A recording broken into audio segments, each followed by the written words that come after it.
Bem com você? Eu espero muito que sim, então já deixa esse like, já se inscreva no canal e bora lá pro vídeo.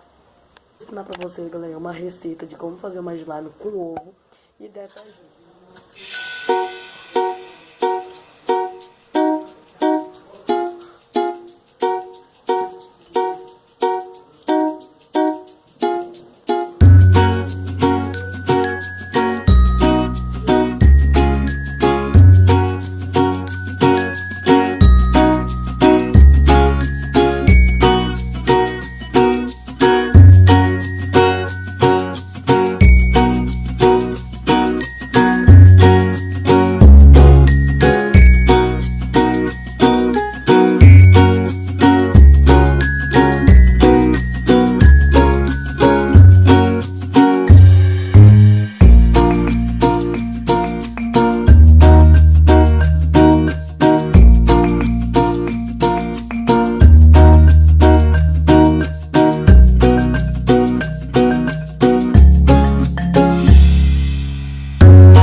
Eu comecei a fazer ela, galerinha, ontem às 7 horas da noite e já é 9h30, galera. Vamos ver se ela prestou.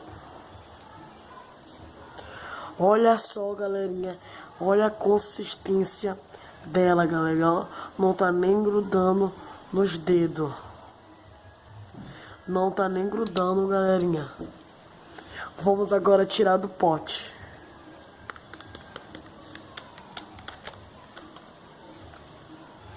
Olha só, galerinha, a nossa slime de ovo com detergente, galerinha. Olha só, galerinha, como ficou a nossa slime. Galerinha, ficou muito bacana. Eu gostei muito. Diz aí no comentário se vocês acharam bacana a nossa slime feita de ovo, galerinha.